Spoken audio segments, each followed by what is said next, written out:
പണം കൊടുത്തോ ഭീഷണിപ്പെടുത്തിയോ നമുക്ക് മറ്റൊരാളിൽ നിന്ന് സ്നേഹമോ ബഹുമാനമോ നേടാൻ വേണ്ടി സാധിക്കത്തില്ല. അത് ഒരാളുടെ മനസ്സിൽ സ്വാഭാവികമായിട്ട് വരേണ്ട ഒരു വികാരമാണ്. നമ്മളുടെ വാക്കുകളും പ്രവൃത്തിയുമാണ് നമുക്ക് മറ്റുള്ളവരുടെ സ്നേഹവും ബഹുമാനവും ഒക്കെ നേടിത്തരുന്നത്. ചില പോലീസ് ഉദ്യോഗസ്ഥന്മാര് സർവീസിൽ നിന്ന് പെൻഷൻ ആയതിനു ശേഷം പറയാറുണ്ട്, സർവീസിൽ ഇരിക്കുന്ന സമയത്ത് ഞങ്ങൾ പുലിയെ പോലെയാണ്, എല്ലാവർക്കും ഭയങ്കര പേടിയും ബഹുമാനവും ഒക്കെയാണ്. പെൻഷൻ ആയി കഴിഞ്ഞാൽ ഞങ്ങളുടെ ജീവിതം നായ്ക്ക് സമമാണ് എന്ന് പറയുന്ന ചില ഉദ്യോഗസ്ഥരെ ഞാൻ കണ്ടിട്ടുണ്ട്. അതേസമയം പെൻഷൻ ആയി കഴിഞ്ഞും ഒരു അധ്യാപകനോ ഒരു ഡോക്ടർക്കോ ഒക്കെ കിട്ടുന്ന സ്നേഹവും ബഹുമാനവും കിട്ടുന്ന പോലീസ് ഓഫീസർമാരെയും കണ്ടിട്ടുണ്ട്. ശരിയാണ്, ഏത് മേഖലയിലായാലും നമ്മൾ എങ്ങനെ ആണ് മറ്റുള്ളവരോട് ഇടപെടുന്നത് എന്നുള്ളതനുസരിച്ചിട്ടാണ് മറ്റുള്ളവരുടെ മനസ്സിൽ നമ്മളെപ്പറ്റി ഒരു ചിത്രം, ഒരു ഇമേജ് രൂപപ്പെടുന്നത്. നമ്മളുടെ ജീവിതത്തിൽ, നമ്മളുടെ സ്വഭാവത്തിൽ ചില കാര്യങ്ങൾ നമ്മൾ ഒഴിവാക്കിയാൽ നല്ല ഒരു വ്യക്തിത്വം നമുക്ക് നിലനിർത്താൻ വേണ്ടിയിട്ട് സാധിക്കും. അതിനകത്ത് ഏറ്റവും ആദ്യം ശ്രദ്ധിക്കേണ്ട ഒരു കാര്യമാണ് പൊങ്ങച്ചം പറയുന്ന ശീലം. അത് ആരും ഇഷ്ടപ്പെടുന്നില്ല. എനിക്ക് എന്തെങ്കിലും ഒരു മേന്മയുണ്ടെങ്കിൽ മറ്റുള്ളവരാണ് അത് പറയേണ്ടത്. ഞാനൊരു നല്ല മനുഷ്യനാണെന്ന് പറയേണ്ടത് എൻ്റെ കൂടെ സഹകരിക്കുന്ന മറ്റു മനുഷ്യരാണ് പറയേണ്ടത്. ഞാൻ തന്നെ പറയുകയാണ് ഞാൻ വളരെ നല്ല ആളാണെന്ന് പറഞ്ഞാൽ കേൾക്കാൻ രസമുണ്ടോ? സ്വയം പുകഴ്ത്തികളെ പൊതുവെ ആരും തന്നെ ഇഷ്ടപ്പെടുന്നില്ല എന്നുള്ളതാണ് സത്യം. രണ്ടാമത് നാം ഒഴിവാക്കേണ്ട ഒരു പ്രധാനപ്പെട്ട ശീലം വാക്ക് പാലിക്കാത്ത ശീലമാണ്. വാക്ക് പാലിക്കുക എന്നുള്ളത് നമ്മളുടെ വ്യക്തിത്വത്തിന്റെ ഏറ്റവും പ്രധാനപ്പെട്ട ഒരു സ്വഭാവ ഗുണമാണ്.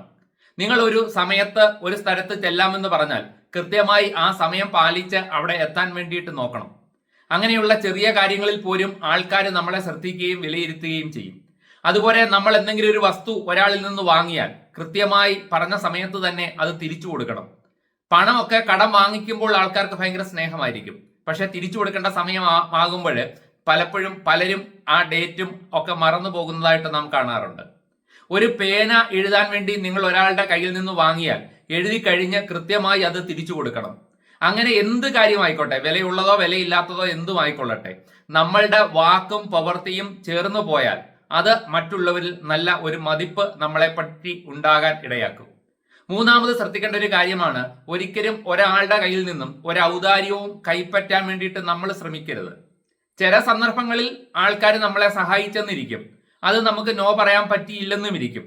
പക്ഷേ എപ്പോഴാണോ നമുക്ക് തിരിച്ച് അവരെ സഹായിക്കാൻ ഒരു അവസരം കിട്ടുന്നത്, ആ സമയത്ത് നമ്മൾ അതിന്റെ കടം വീട്ടിയിരിക്കണം. ഭക്ഷണം കഴിക്കാനൊക്കെ റെസ്റ്റോറൻറ്റിലൊക്കെ കയറുന്ന സമയത്ത് ചില ആൾക്കാർ കാണാറുണ്ട്, കൂട്ടുകാർ കൂടിയൊക്കെയാണ്, കൂടെ ആളൊക്കെ ഉണ്ടെങ്കിൽ മറ്റുള്ളവർ ബില്ല് കൊടുക്കാൻ വേണ്ടി കാത്തിരിക്കുന്ന ആൾക്കാരെ കണ്ടിട്ടുണ്ട്. തണുത്ത ചായയൊക്കെ ആണെങ്കിലും അവര് ഊതി ഊതി കുടിച്ചുകൊണ്ടിരിക്കും. പേഴ്സൊക്കെ എടുത്തിട്ട് ചില്ലറയൊക്കെ തപ്പിക്കൊണ്ടിരിക്കും. ഇങ്ങനെയുള്ള ഒരു ബസ്സിലൊക്കെ കയറിയാലും ഇതേ സ്വഭാവം കാണിക്കും. ടിക്കറ്റ് എടുക്കുന്ന സമയത്തൊക്കെ കൂടെയുള്ള ആൾ എടുക്കാൻ വേണ്ടിയിട്ട് അവര് അതിനു വേണ്ടിയിട്ടുള്ള ചില തന്ത്രങ്ങൾ എടുത്ത് പമ്മി നിൽക്കും. ഒരിക്കലും അങ്ങനെ ചെയ്യരുത്. നമ്മൾ ഒരാൾക്കൊരു സംഗതി കൊടുക്കുമ്പോൾ നമ്മുടെ കൈ മുകളിലും വാങ്ങിക്കുന്ന ആളിന്റെ കൈ താഴെയുമാണ്. നമ്മൾ ഒരാളുടെ കയ്യിൽ നിന്ന് വാങ്ങുമ്പോഴും നമ്മുടെ കൈ താഴെയാണ് എന്നുള്ള കാര്യം ഓർക്കുക. ഒരിക്കലും ഒരാളുടെയും ഔദാര്യം വാങ്ങണമെന്നുള്ള ചിന്തയിൽ നാം പ്രവർത്തിക്കാൻ പാടില്ല. എവിടെങ്കിലും നമുക്കൊരു സഹായം ഒരാളിൽ നിന്ന് കിട്ടിയാൽ തീർച്ചയായും മറ്റൊരവസരത്തിൽ അതിന്റെ കടം നാം വീട്ടുക തന്നെ വേണം.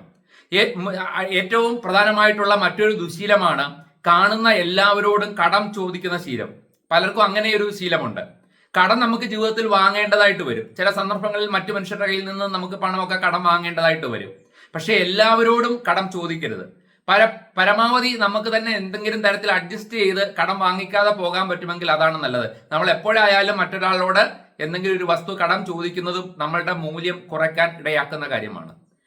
അഞ്ചാമത്തെ ഏറ്റവും പ്രധാനപ്പെട്ട ഒരു കാര്യമാണ്, നമ്മൾ മറ്റു മനുഷ്യരുമായിട്ട് ഇടപെടുമ്പോൾ നമുക്ക് വില തരാത്ത സ്ഥലങ്ങളിൽ, നമ്മളെ ഒഴിവാക്കാൻ ആഗ്രഹിക്കുന്ന ആൾക്കാരുടെ ഇടയിൽ നാം വലിഞ്ഞു കയറി ചെല്ലരുത്. അത് നമ്മളുടെ മൂല്യം ഭയങ്കരമായി മറ്റുള്ളവരുടെ മുമ്പിൽ കുറയ്ക്കുന്ന ഒരു സംഗതിയാണ്. നിങ്ങളൊരു വീട്ടിൽ ചെന്നു, അവര് നിങ്ങളുടെ അടുത്ത് പറയുകയാണ് ഇന്നിവിടെ തങ്ങിയിട്ട് പോകൂ എന്ന് പറഞ്ഞാൽ ഉടനെ എന്നാ ഒരു കൈലിമുണ്ടിഞ്ഞെടുത്തോ ഡ്രസ്സ് മാറാമെന്ന് പറയരുത്. ഒരു ദിവസം നിൽക്കേണ്ട സാഹചര്യം ഉണ്ടെങ്കിൽ അവർ സന്തോഷത്തോടെ ഒരു ദിവസം നമുക്ക് തങ്ങാനുള്ള സൗകര്യം ചെയ്യുമ്പോൾ 4 or 5 ദിവസം നിന്ന് അവരെ ബുദ്ധിമുട്ടിക്കരുത്. എന്തിനേറെ പറയുന്നു, ഒരു വീട്ടിൽ ചെന്ന് നമ്മളെ എന്ത് കാര്യത്തിനാണോ ചെന്നത് അത് കഴിയുമ്പോൾ നാം അവിടെ നിന്ന് ഇറങ്ങുന്നതാണ് ഉത്തമം. കാരണം ഓരോ വീടിനും ആ വീടിൻ്റെതായ പ്രൈവസി ഉണ്ട്. ഒരതിഥി വന്നിരിക്കുമ്പോൾ അവർ പല കാര്യങ്ങളും ഒഴിവാക്കിയിട്ടാണ് നമുക്ക് വേണ്ടിയിട്ട് സമയം ചെലവഴിച്ച് നമ്മുടെ കൂടെ നിൽക്കുന്നത്. അപ്പൊ അവരെ ബുദ്ധിമുട്ടിക്കാൻ പാടില്ല. നമ്മളെ ഒരു നിരീക്ഷണ പാഠവും നമുക്ക് വേണം, ഒരു ഒബ്സർവേഷൻ സ്കില്ല് നമുക്ക് വേണം. ആൾക്കാരോട് സംസാരിക്കുമ്പോഴായാലും ഇടപഴകുമ്പോഴായാലും അവർക്ക് വിരസമായി വരുന്നതിന് മുമ്പ് തന്നെ നാം പറയാറില്ലേ, സ്വരം നന്നായി ഇരിക്കുമ്പോൾ പാട്ട് നിർത്തണമെന്ന്. അവരെ നമ്മൾ കാരണം അവർ വിരസമാകുന്നതിന് മുമ്പ് തന്നെ സംഭാഷണമായാലും നമ്മളുടെ സാന്നിധ്യമായാലും നാം ഒഴിവാക്കുന്നതാണ് നല്ലത്. ഇങ്ങനെ ചെറിയ ചെറിയ കാര്യങ്ങൾ നാം നമ്മുടെ ജീവിതത്തിൽ പാലിച്ചാൽ തന്നെ വലിയ മാറ്റം കൊണ്ടുവരാൻ വേണ്ടി സാധിക്കും. ക്ഷേത്രങ്ങളിലൊക്കെ ഉപദേവതാ പ്രതിഷ്ഠകൾ കാണാറില്ലേ? ഗന്ധർവന്റേത്, യക്ഷിയുടേത്, അങ്ങനെയൊക്കെയുള്ള പ്രതിഷ്ഠകൾ കാണാറില്ലേ, പ്രധാന പ്രതിഷ്ഠ കൂടാതെ. അതേപോലെ ഈ പ്രധാനപ്പെട്ട കാര്യങ്ങൾ കൂടാതെ മറ്റു ചില കാര്യങ്ങൾ കൂടി ശ്രദ്ധിക്കുന്നത് നല്ലതാണ്. സംസാരിക്കുന്നതിന്റെ ഇടയിൽ കയറി പറയുക, തർക്കിക്കുക, എന്തെങ്കിലും ഒരു അബദ്ധം നമുക്ക് പറ്റിയാൽ തെറ്റ് സമ്മതിക്കാതെ അതിൽ ന്യായീകരണം കണ്ടെത്തുക, മുൻകോപം കാണിക്കുക, നാം സംസാരിക്കേണ്ടാത്ത സ്ഥലത്ത്, നമ്മൾ സംസാരിക്കേണ്ടാത്ത സ്ഥലത്ത് കയറി സംസാരിക്കുക, അങ്ങനെയുള്ള ചില ശീലങ്ങളും മറ്റുള്ളവരുടെ മുമ്പിൽ നമ്മളുടെ ബഹുമാനം, മറ്റുള്ളവർ നമുക്ക് തരുന്ന ആ മൂല്യം കുറയാൻ ഇടയാക്കും. ഇങ്ങനെയുള്ള കാര്യങ്ങൾ നമ്മളുടെ വ്യക്തിത്വത്തിന്റെ ഭാഗമായി, നമ്മളുടെ പെരുമാറ്റ രീതിയുടെ ഭാഗമായി നാം ഉൾപ്പെടുത്തിയാൽ സൂര്യനെ പോലെ തിളങ്ങുന്ന ഒരു വ്യക്തിത്വമായിട്ട് നിങ്ങൾക്ക് മാറാൻ വേണ്ടി പറ്റും. എല്ലാവർക്കും നിങ്ങൾ പ്രിയങ്കരനായ വ്യക്തിയായി മാറും. മറ്റൊരു വീഡിയോയുമായി അടുത്ത ദിവസം വീണ്ടും കാണാം.